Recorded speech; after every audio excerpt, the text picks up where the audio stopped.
Hello everyone, ETV, and I am working on the same song I was working on yesterday.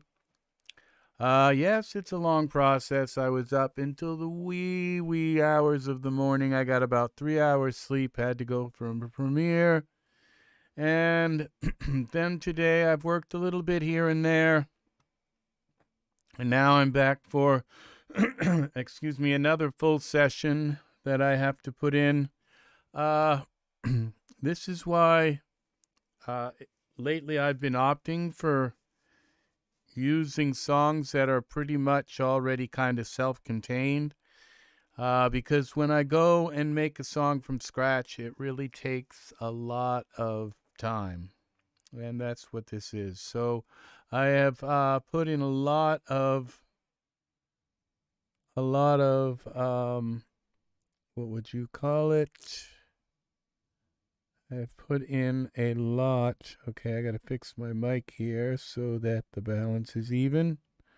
Kind of even, at least to some degree.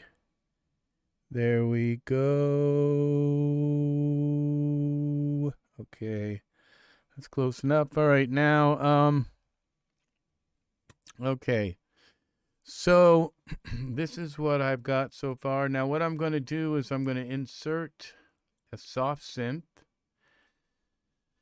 So this is called Kontakt, and what I'm going to do is take this bass line here, up here, and I'm going to just grab it like that, like this, and I'm going to just hold Control and Shift and drag it down here.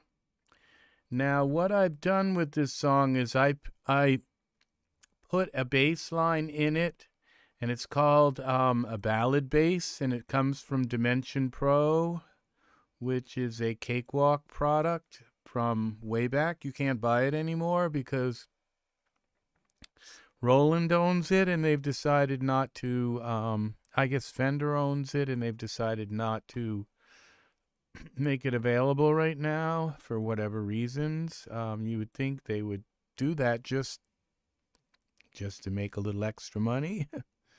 But you can't really judge companies by what makes sense. So I don't know, because there's a lot of deeper stuff. So now this is Kontakt, and so what? So I use this ballad bass, and the ballad bass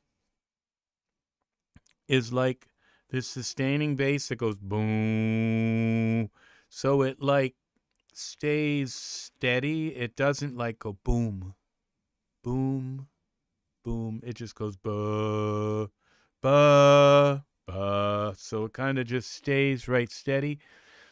And I'm finding that it's not working too well. And so what's happening is the bass is like, bunching up and causing giant spikes in the bass, where all the other instruments seem to all kind of come together, and then it seems to create this kind of bass thing. I don't know whether if it's overtones, undertones. I don't know. It's beyond my knowledge. So what I've decided to do is try and use a different bass, one that has a little bit of, so let's go with this pop bass. Okay, now we should be able to listen to it here. Well,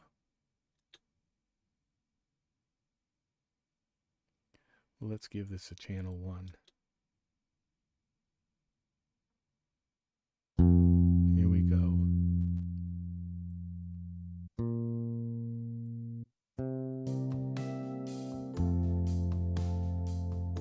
Now we're going to turn this other bass off.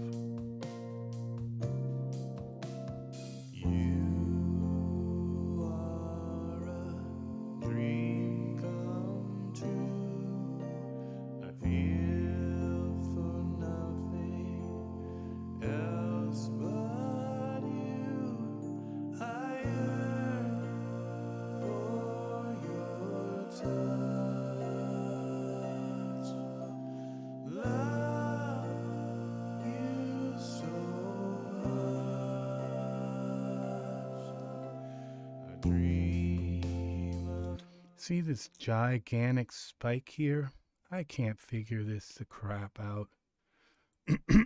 Okay, so what I'm going to do now is go into this bass here and turn this on and cut the bass down, the low, low, low bass. And then we're going to send this out to the music channel.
See my vocal right here? It's almost like right in the middle now.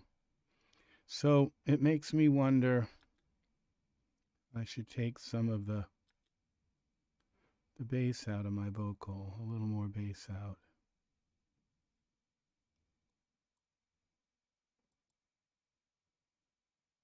You are a dream come true. I feel for nothing. Why is the bass when nothing's playing? All right. You are a dream come now I'm gonna mute this. I feel for nothing.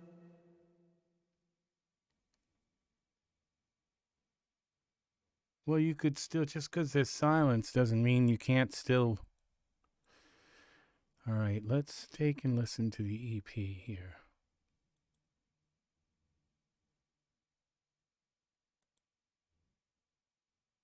All right, why isn't that playing?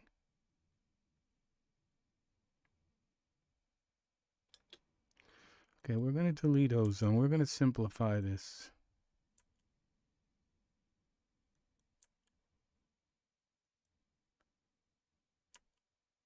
Delete.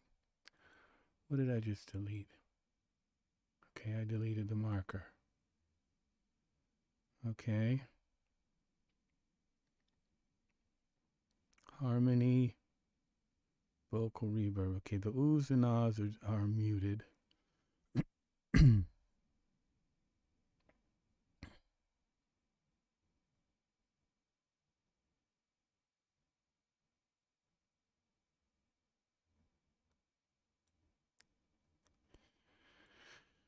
All right, what's this?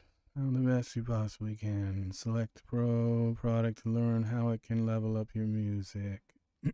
All right. Instead, what I'm going to do is delete that. And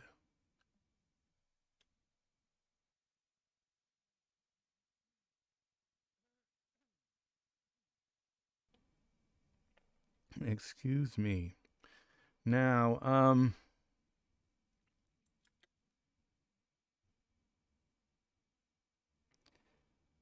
why isn't this playing?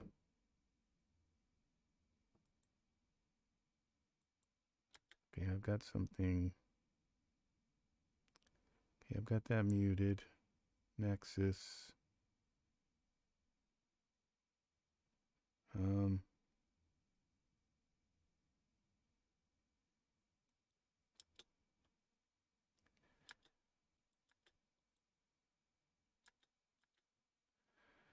Okay, out to 5.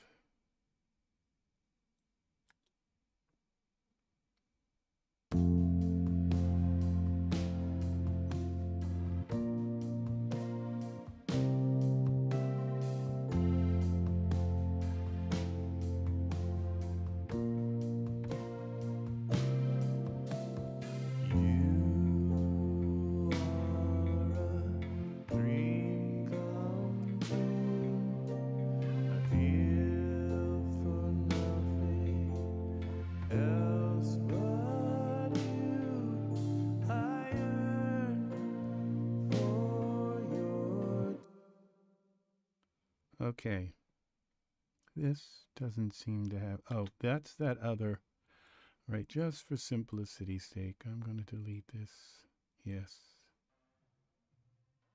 Okay, now where is the other, okay, we're going to mute this bass.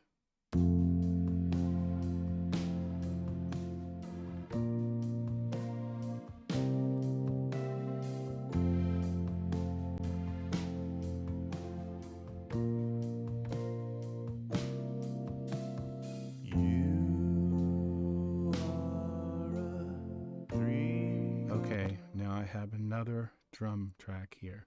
This is going to go. Delete track folder. That's the Addictive drums. Okay, so when we want the drums to stop, we want them to stop. Okay, now what I'm going to do is I'm going to insert this row. We're going to take a look at this.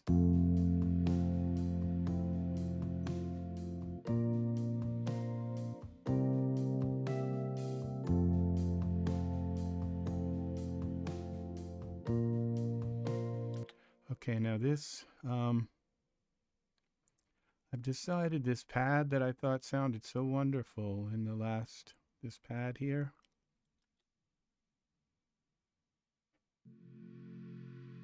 That airiness in there. All right, so what I'm going to do is I'm going to insert a different, we're going to put a different pad. I'm going to go back to a pad that seems tried and true. Maybe I will go to this Dimension Pro pad. Something that I just know works. This one as quiet as possible. Okay, we're going to go with that. Get back to some of my old school stuff. This is the pad here. We're going to bring this down here. I'm going to call this pad.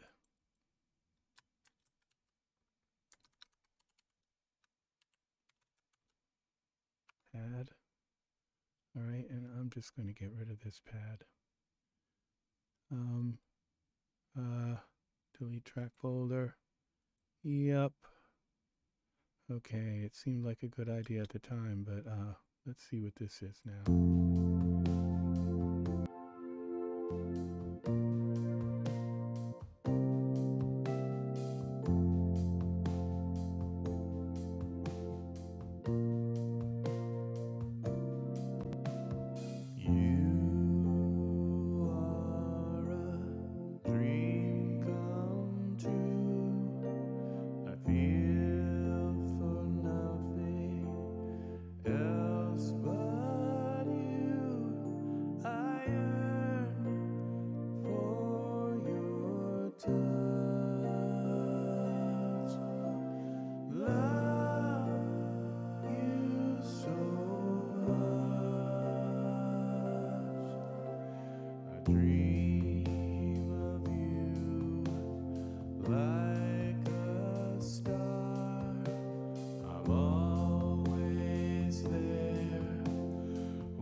All right. Now what this diagram here is they're supposed to be in the middle, okay? And for like the most optimum country song, which I picked the country because this kind of sounds close to the country sort of level, all right?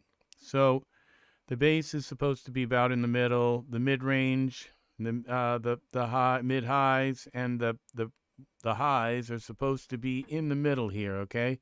And as you can see, I'm failing terribly in this song, okay? Like boom, all right from the beginning. Okay, so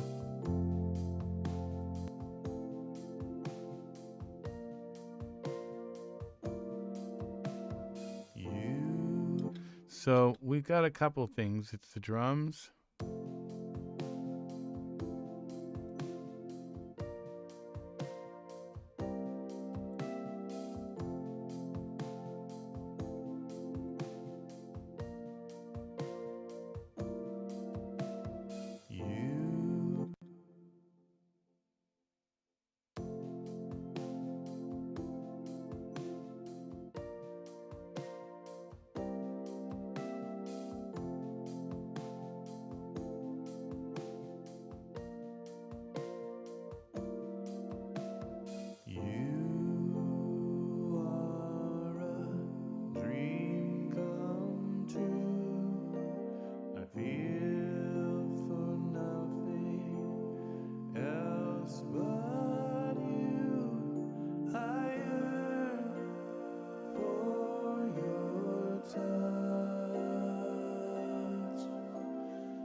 All right, so we're going to start again here now.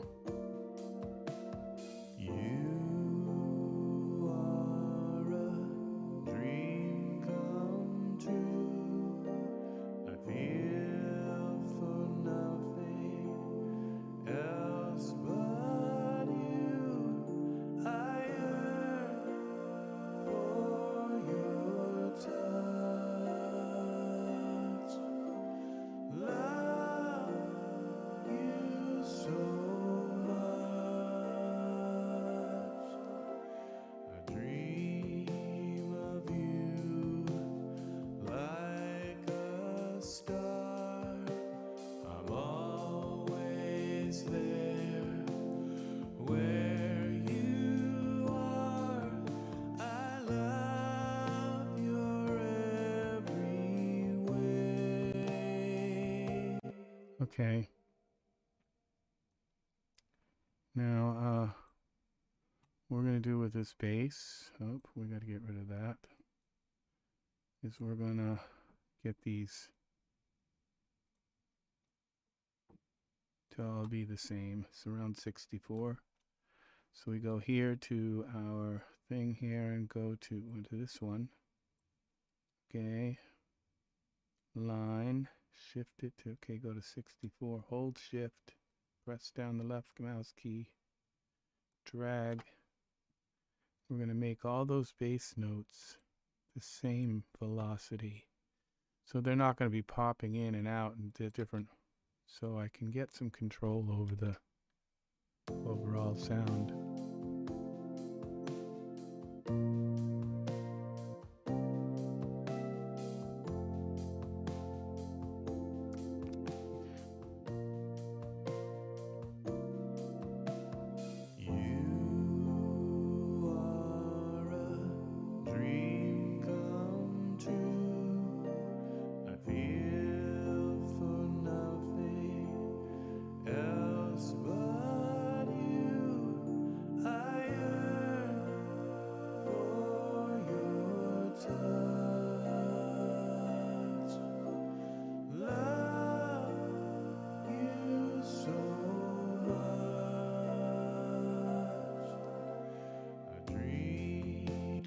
Now you see when all that comes in, there's just nothing in the high end. So we go into this.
Now you see I have this here and here.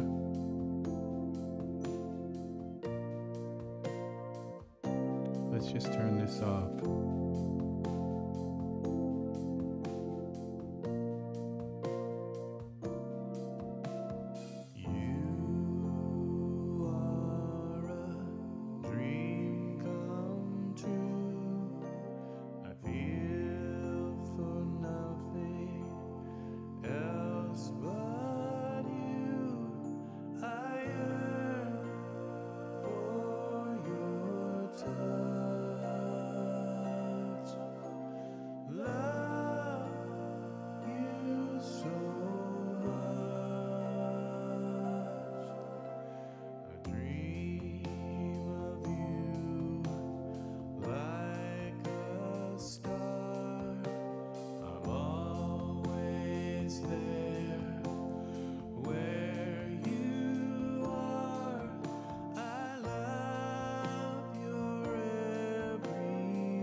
is your love for me.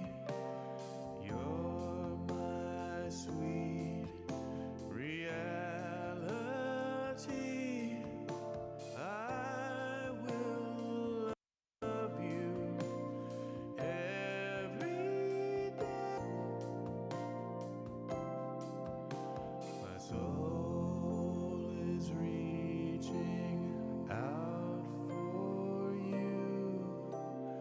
Our desire we hold on to. I count the moments we acquire. I feel embers in your fire. Precious is your love for me. Can't find anything. I'm looking around. My sweet reality. I will love you every day in the place where we live. Every day in the place where we live. We live.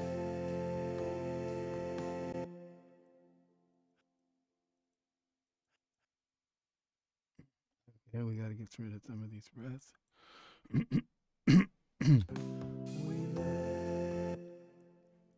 Okay.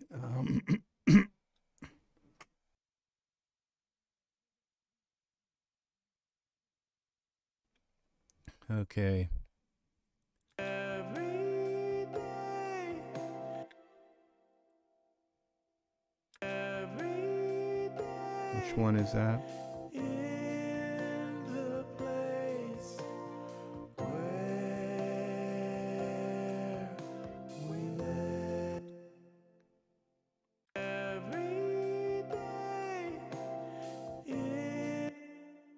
Right. Every day in the place where we live.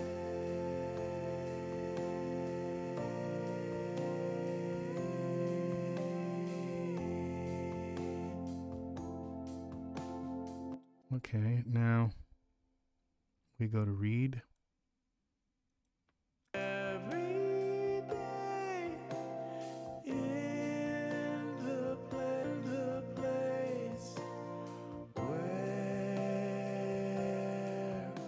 we live.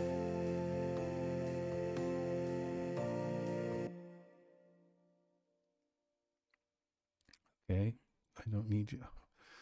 Come on, stop this, please. All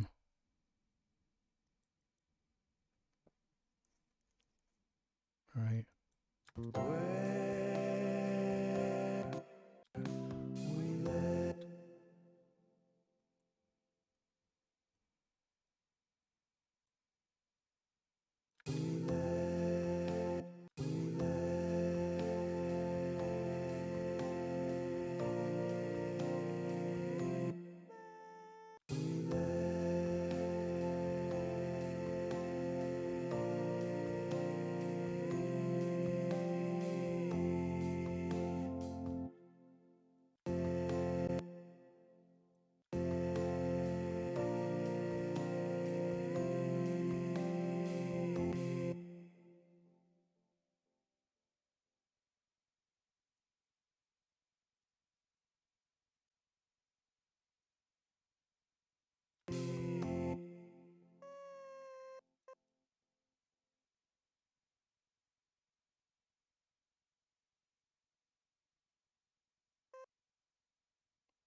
Okay.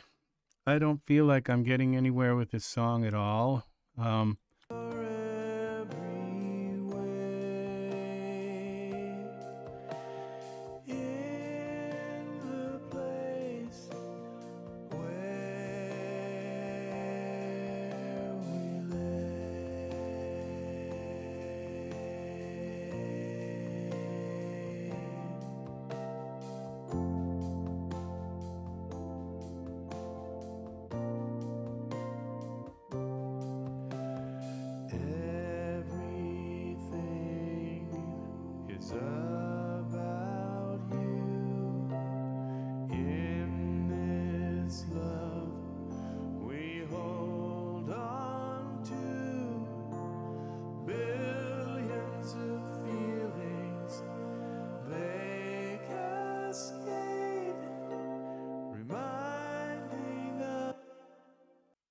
Okay. Now I had MIDI cutting out, so that's a problem sometimes too, where the MIDI just won't play. So it's not like you're hearing it, it's just not playing. So these all look like they're pretty much the same. They still look a little bit haphazard, but the compressor should fix that.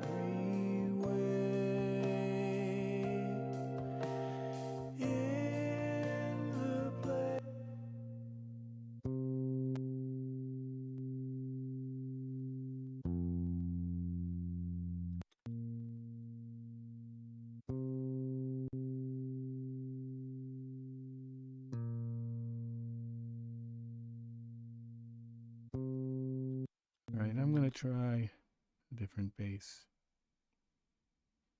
Try a Rickenbacker bass. Rickenbacker bass. I've always called it Rickenbacker. Us Americans try to get like really fancy, and it's not Backer, it's Backer, and then they say no, it's Backer. The Europeans say no, it's Rickenbacker. It's like, okay. So that's just what happens.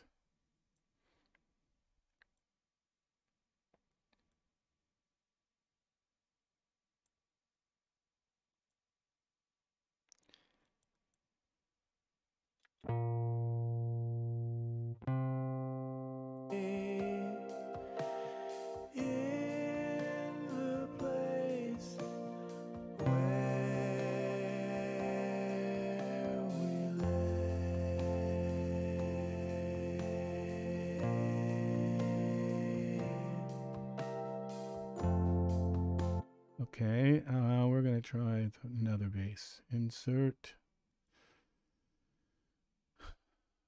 When all else fails, just go to what you know works. I'm going to go to a Dimension Pro bass called Dull Fingered 2. We're going to try this one.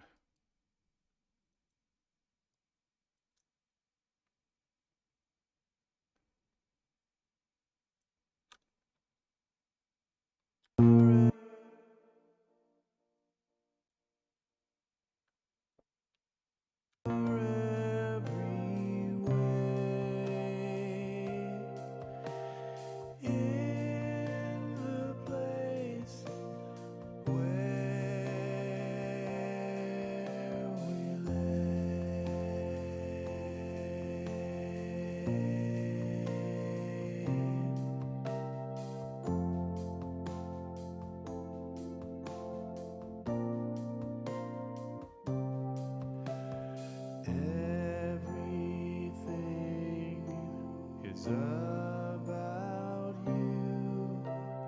you in this love we hold on. Now I'm starting to think that the original bass that I had is better. Why is this showing me this? By what is it? Manufacturer. Okay. Dimension Pro. Just thinking this ballad bass is, I just really like it playing solid like that. So it's the warmth stays with the song, it doesn't fade out. But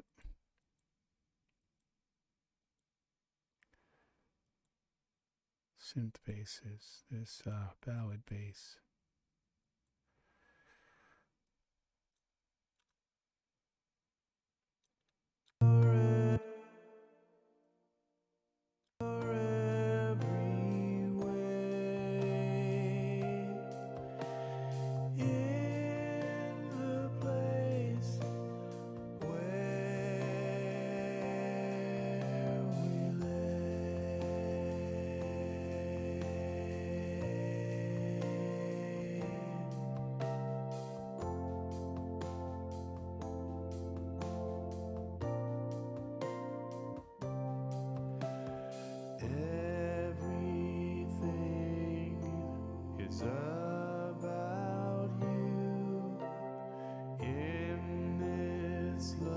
All right.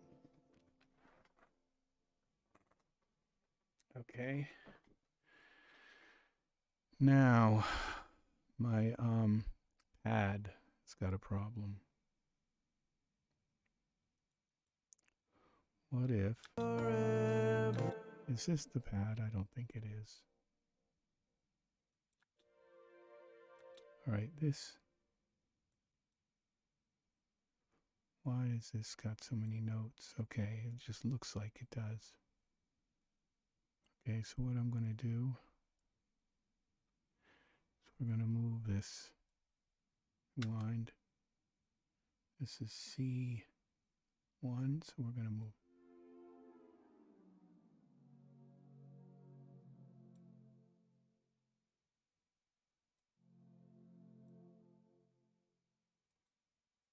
Make sure that's correct.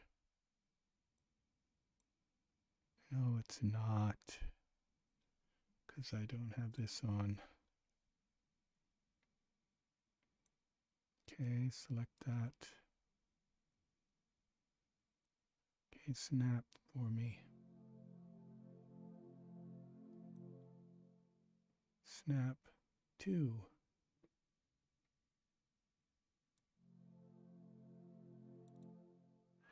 All right. Process, quantize, snap to the nearest eighth. Thank you. Something's got to work right. All right.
Okay.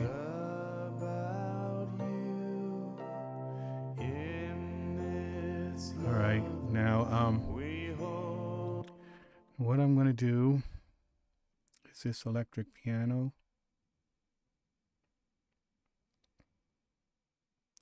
Okay, this bass right here, this is the Rickenbacker. That's going to go delete, track, folder. Okay, and there was another bass down here, this one. That was the dull fingered, that's going to go. We're going to just stick with this with this bass here. This is called ballad bass. Ballad bass. Save. Welcome. Oh, I don't have my chat on. Sorry. Do I work with templates? That's a very good question, Mark.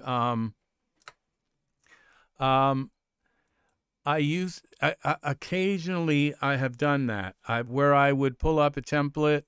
I would usually make a template, my own template. I don't use any of the templates that are pre-made, but I'll pull up templates that have like, I used to pull up a template that would just have a basic beat in it. So that I wouldn't have to sit and, put in a basic bass and snare into a song. That's about as far as I go with templates, because most of my songs they're all very different, how they're created. Sometimes I'll write the lyrics first. Sometimes I'll buy a loop and put it in, and then everything else has got to go with it. It just doesn't it's not conducive to a template kind of thing. So, thank you, George. Mark, awesome. That is so awesome. Hang around. You might learn some stuff in this. So yeah, definitely hang around, because this song is kind of like, it's a typical song where you run into a lot of songs that have these kind of similar problems, and I'm going to try and solve them right here, okay? So now one thing I've got here, I've got a really beautiful, this electric piano.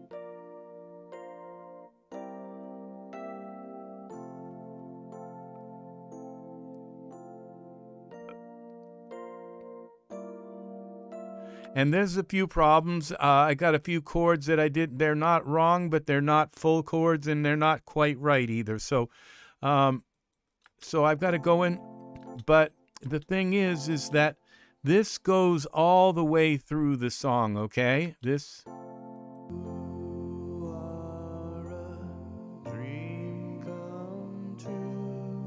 All right, and I need to do something.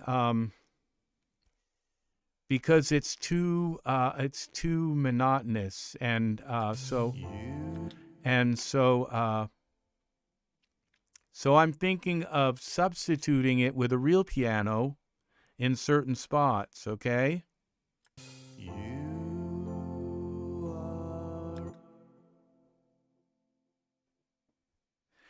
Cakewalk is the best DAW in the world.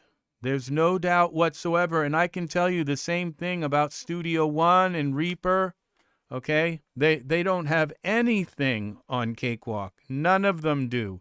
Cakewalk, I have been using Cakewalk since before there was any Windows, okay? All there was, well, actually, there was Windows, I believe it was 3.1, or, and I'm not positive about that, but it was either Windows 3.1 or it was Windows 98. It was one or the other, but you couldn't use Cakewalk in Windows. You had to use it in DOS. So you had a little disk and you put it in, and it loaded in DOS. It was Cakewalk for DOS. That's how long I've been using Cakewalk. So yeah, there's no doubt whatsoever that Cakewalk is by far the best.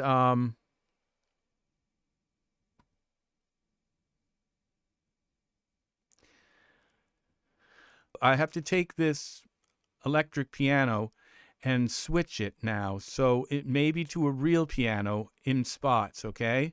So I'm going to try that, and I don't know if it's going to work, okay? Now, there's a problem with this, too, is because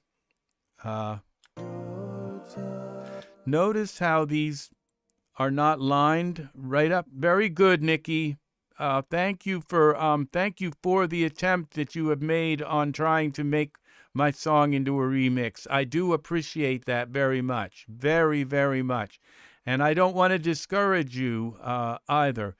Now, if you'll notice right in here that these are not, that these notes are not coming to, they're not beginning at right on the beat. That's because when I played them, I splayed them, okay, with my fingers so that they wouldn't sound like they were all just coming in at the same time, okay? And so they have kind of a soft attack to them.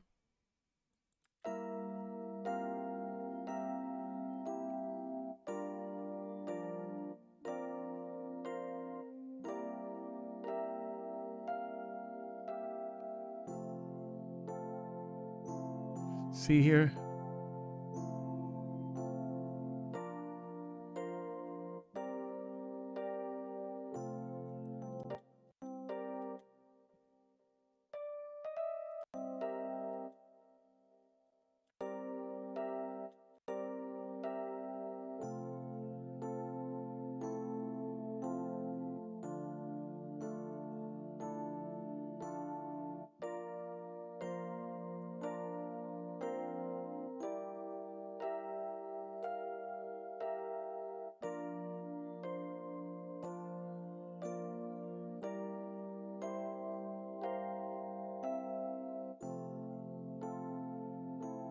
All right, so I'm going to try this with the piano now.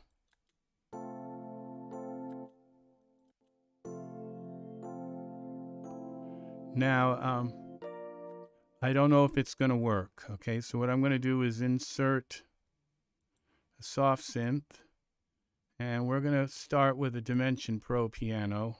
It's just easy. It always works. Pianos, where are the pianos? And we'll go with this one here. Now, I think that I should use the electric piano behind my voice. So the other piano should probably come in here, like.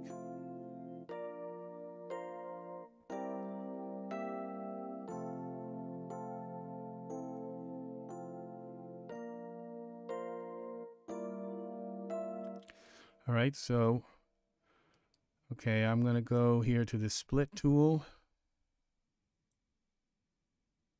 and split that right there. Okay, what? No, this here. Okay, so now I brought this piano in here. We're going to bring this up here. Okay, now double check it. Yeah, I did add the piano.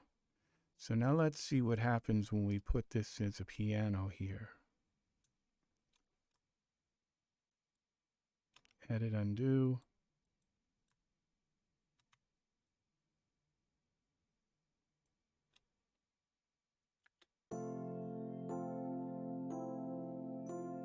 Why is that still? Okay, that's my pad. Edit, undo. I didn't want to do that to the pad. Undo split. Okay, we're going to move this up. This is the piano. Okay. All right, now we're going to move this up to the electric piano. Here it is. Okay, and we're going to pull that up. This down. All right, now we're going to get out this split tool. Okay, now take this and pull this down into the piano. Now I can't hear it.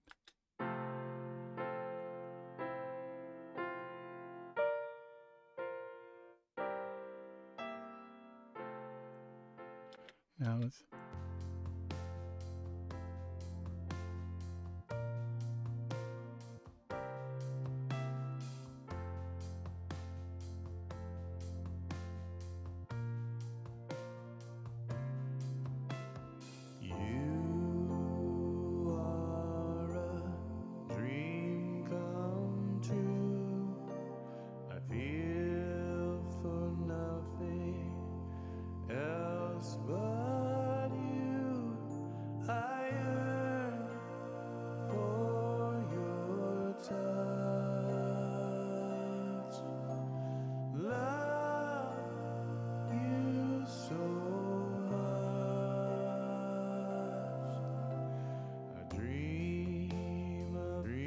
Now let's try a little bit of piano here. Dream of you like a star. I'm always there where you. Okay.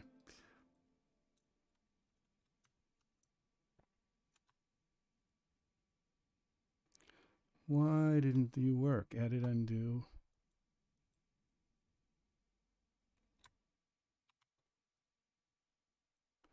Okay. When I hold the shift key. A dream of you like a star. I'm all. No, that doesn't work. A dream of you like a star. I'm always there where you are.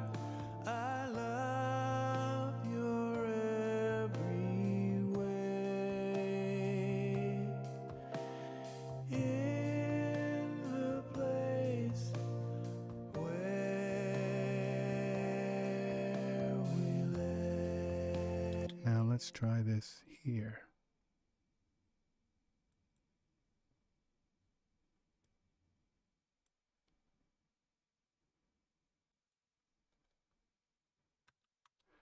Just to add, we have to change this and make, okay.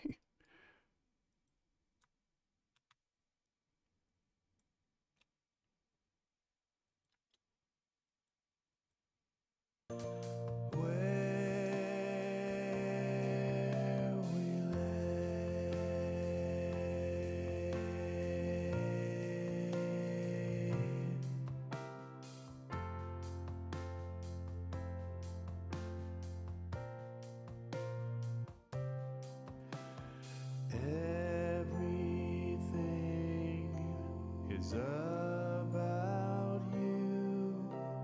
All right, now that piano's working, but let's see, try a different one here. That piano sounds a little bit honky tonk. We're going to go with this one.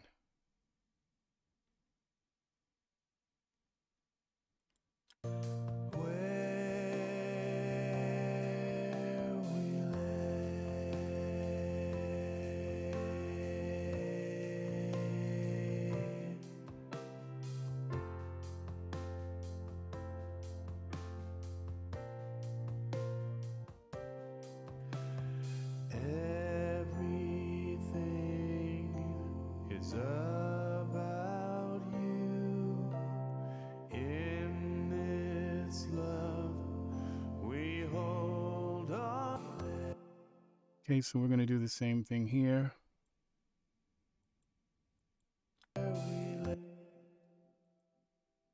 Okay.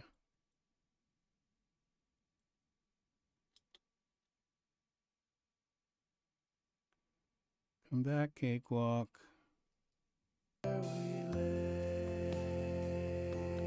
Okay. And now we're going to go here.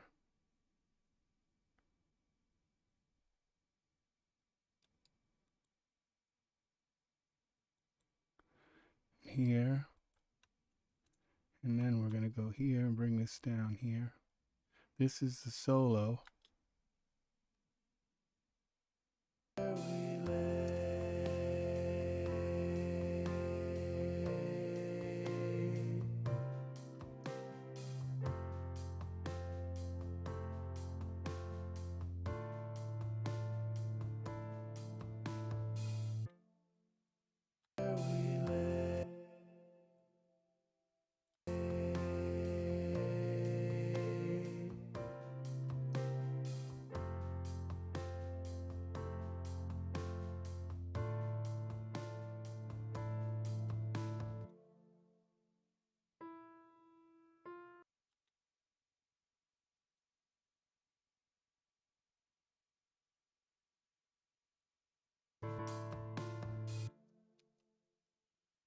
Okay, save this again.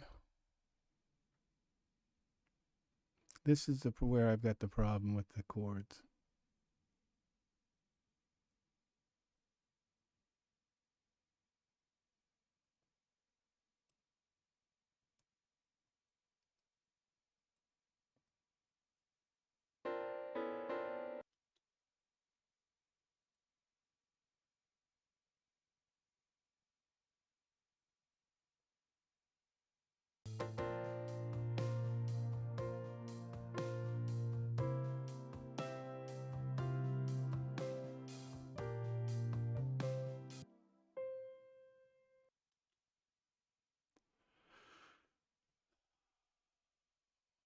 Causing this.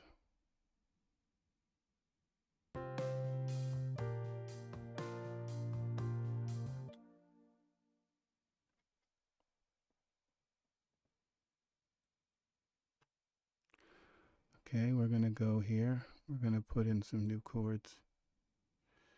I knew I was going to have to do this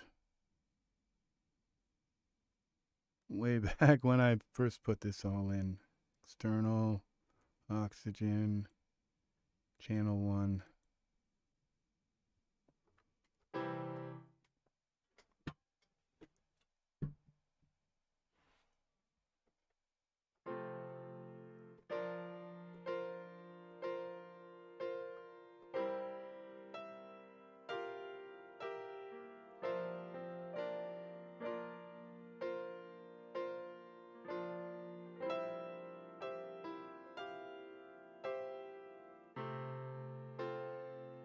All right, what happened to my other camera?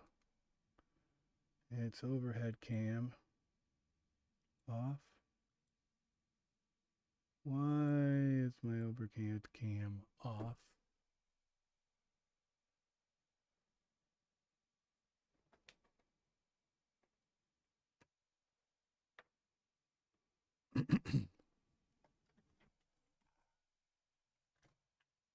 Plug it and plug it back in. Okay, we're gonna go here. Go to properties. Let's go to the Logitech Prio. There we go.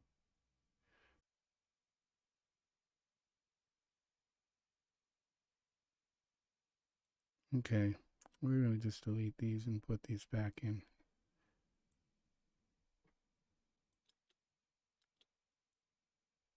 Come on, Cakewalk.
All right.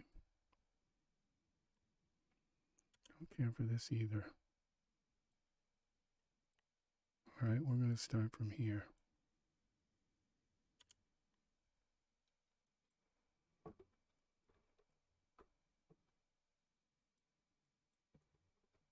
All right.